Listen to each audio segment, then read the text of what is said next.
Red states can kiss 400,000 jobs and $3 trillion worth of growth goodbye because Donald Trump's administration, in order to favor Elon Musk, is going to zero out a very bipartisan and successful and embraced program of the Biden era called BEAD, the Broadband Equity Access and Deployment Program, that provided over $50 billion primarily to rural and poor areas and poor states to get them to parity with big states in terms of access to the internet by requiring the laying of fiber and fiber optics to bring internet and high-speed access and data centers to rural areas. It was the one thing that the red and blue states could agree on. Governors loved the program. You know who hated the program? Elon Musk, because it undermined his Starlink satellite service, which was unstable, not as reliable, and not as fast,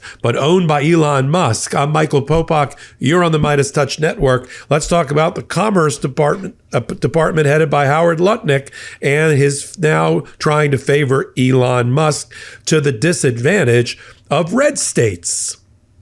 Want your vote back yet? Let's get to it. One of the things that all politicians could agree on and governors love and were ecstatic by was the $42 or $43 billion program by Biden. The money hasn't all been allocated yet. Musk hated the program.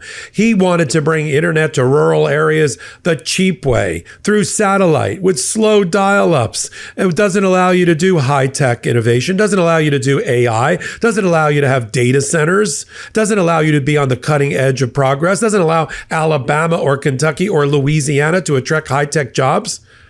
The way the Economist, an independent economist, looked at the project, the funding, it would create 400 to 500,000 new jobs and $3 trillion worth of economic growth. Apparently, Donald Trump doesn't want to do that. Neither does Howard Lutnick, the Commerce Secretary. They just want to benefit Elon Musk. Now, who is it again that owns 62% of all satellites? Right, Elon Musk. Who is it again that during the campaign, during an open house, said he hated the BEAD program and wanted to zero it out because he wanted to bring cheap internet to rural America with his satellites? Anybody, you can leave it in comments. Anybody have Starlink? I know people that have Starlink. They live in rural areas. It's terrible. It's barely 1990s dial-up. You can't do anything sophisticated on it. You can barely download a movie, let alone try to engage in a high-tech job. So how do you bring, this was the purpose of it. I know Donald Trump hates everything that has the word equity in it. Oh, it had equity in it. Must be diversity, equity, and inclusion. No, equity means balancing. Equity means poor states get the benefits that red states have. That you should have as high speed an internet in rural Alabama or Louisiana as you do in Phoenix or in New York. And the people there should have equal, in terms of equity, equal access,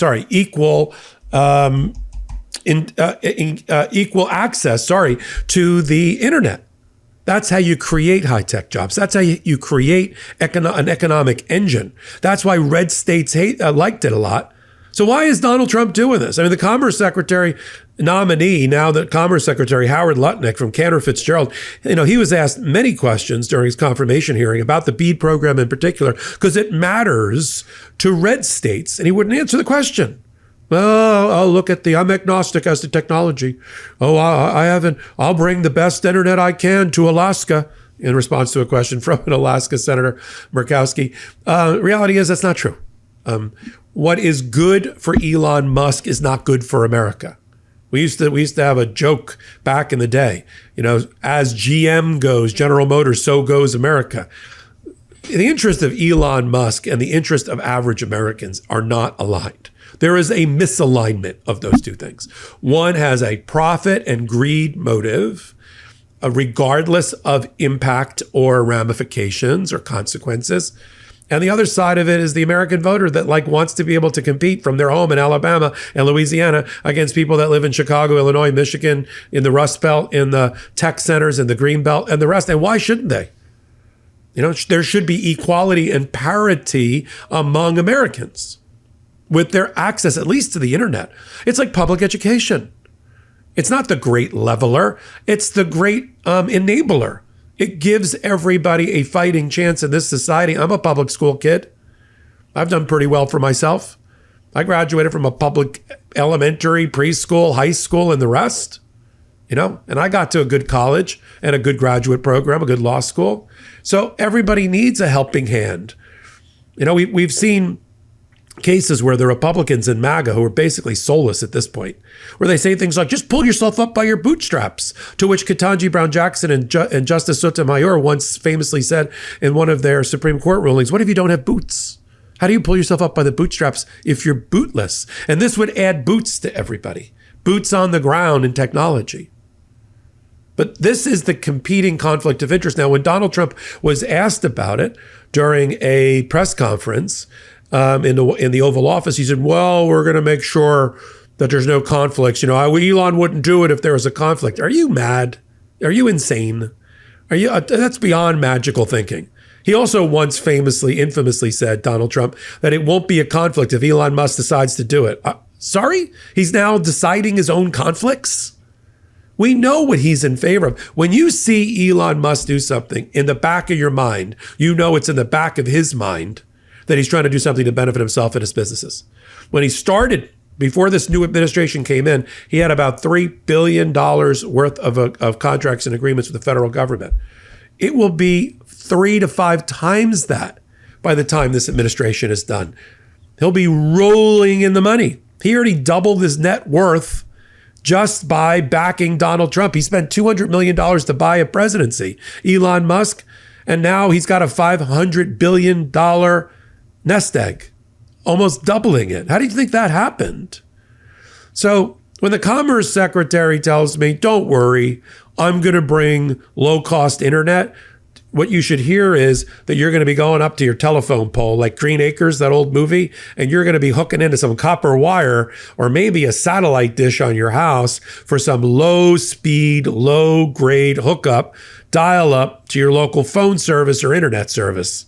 That's not fair. That's not right. That's not America. And if I'm in the red states, where most of the Inflation Reduction Act, the IRA by Biden, a little bit misnamed, but a lot of the money that he spent, the trillions of dollars he spent, 85% of it went to red states, mostly red states. This rural access thing, this broadband equity and access deployment thing, BEAD, where do you think the money went? Where are the rural areas? Where are the poor areas? They're not in the metropolises. They're not in the East Coast. I mean, there are obviously there's poor areas every place, but that's not what we're talking about. We're talking about poor states at the bottom quarter of our country in terms of childhood poverty, infant mortality, literacy. That's what we were trying to light up with fiber.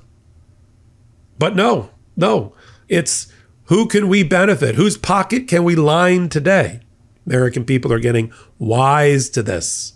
It's only been 45, 46 days of this administration, and already the American voter is saying, no, sorry, no, I don't understand your policies. I don't understand your economics. I don't understand your tariff war. I don't understand why prices aren't going down and they're going up instead. My consumer confidence is in the trash. Manufacturing confidence is in the trash.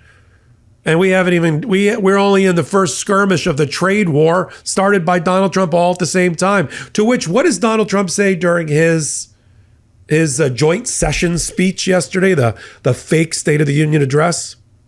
He says, it's going to be a little rough a little bit in the beginning, but for who? Not for you. Not for you, for the average American around their kitchen table. And that's what people are going to remember come time for the midterm elections. Anybody with the R next to their name is responsible for enabling this failed presidency. I've never seen a presidency fail quicker. Maybe Herbert Hoover. Other than that, I've never seen a presidency in my lifetime. And I studied American government and the American presidency in college. I've never seen a worse start to a presidency, and it's not going to get any better. He's not going to grow a brain. His enablers are his enablers. His Project 2025 people are all, salivating over the ability to completely trash the government and its relationship with the American people and its accountability with the American people. And now the Supreme Court's got a lot to do on their hands. We'll continue to follow it all right here on the MeidasTouch Network and on Legal AF. Follow Legal AF, the podcast, Wednesdays and Saturdays at 8 p.m. Eastern Time. And come over to the new, not so new, 6-month-old Legal AF YouTube channel, Legal AF MTN. Hit the subscribe button. We're so close to 500,000 subscribers, all because of you. We appreciate it. I'm Michael Popok. Until my next report. In collaboration with the MeidasTouch Network, we just launched the Legal AF YouTube channel. Help us build this pro-democracy channel where I'll be curating the top stories at the intersection of law and politics. Go to YouTube now and free subscribe at Legal AF MTN. That's at Legal AF MTN.